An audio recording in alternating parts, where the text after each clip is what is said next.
নিচের সে নতুন video. Bangla cinema জগতে খুব একটা বায়োগ্রাফি নির্ভর সিনেমা হয় এটা কিন্তু আমরা দেখতে পাই না, তবে এবারে আসতে চলেছে বেলা দে, তার বায়োগ্রাফি, এবং নাম ভূমিকা থাকতে চলেছেন ঋতুপর্ণা সেনগুপ্ত। তিনি একাধারে অনেকগুলি কাজের দায়িত্ব এখন সামলাচ্ছেন। একে ভালো তিনি ডান্সার, তার সঙ্গে ভালো অভিনেত্রী, এবং এখন কিন্তু তিনি প্রযোজকও হয়েছেন। তো এইখানে আমরা বেলাদের পুরো জীবনীটাকে তুলে ধরা হচ্ছে এবং বলা হচ্ছে এই যে কাজটা শুরু হয়েছে মোটামুটি 1 মাসের মতো হয়ে গেল, খুব কিন্তু রেখে ঢেকে কাজটি করা হচ্ছে। হয়তো মেকার্সরাই বলতে পারবে সেটা কেন। এবং এখানে আমাদের ঋতুপর্ণা সেনগুপ্ত ছাড়াও আরও অনেকে কিন্তু থাকতে চলেছেন, যেমন পদ্মনাভ দাশগুপ্ত, তারপরে দেবদূত ঘোষ, তারা থাকতে চলেছেন বেলাদের ভাইয়ের ভূমিকাতে, 2 ভাইয়ের ভূমিকাতে, এবং বীরেন্দ্র কৃষ্ণ ভদ্রের ভূমিকা থাকতে চলেছেন দেবপ্রতিম দাশগুপ্ত।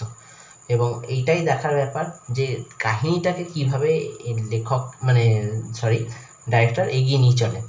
এবং আমাদের মাথাতে এটাও রাখতে হবে যে একটা বায়োগ্রাফি বানানো, বিশেষ করে বাংলাতে, চারটিখানি কথা না। এবং যেখানে বেলাদের নাম উঠে আসবে, যিনি একাধারে লেখিকা ছিলেন, একাধারে উচ্চপদস্থ কর্মচারী ছিলেন, তাও সরকারি, এবং তার সঙ্গে কিন্তু রান্নার জিনিয়াস ছিলেন, প্রচুর বই লিখেছেন রান্নার উপরে। এবং আপনারা দেখবেন যে এখনও যদি বলা যায় এই মুহূর্তে প্রচুর বাঙালি গৃহিণীদের ঘরে বেলাদের লেখা রান্নার বই কিন্তু আপনি পাবেন। সেরকম একজন চরিত্রকে বড় পর্দায় ফুটিয়ে তোলাটা চারটিখানি ব্যাপার না, দেখার ব্যাপার এইটাই যে ঋতুপর্ণা সেনগুপ্ত কীভাবে বেলাদেরকে উপস্থাপিত করছে। বন্ধুরা, ভিডিওটা এখানে শেষ করলাম। যদি ভালো লাগে একটু লাইক করে দেবেন, চ্যানেলটাকে সাবস্ক্রাইব করে দেবেন। নমস্কার।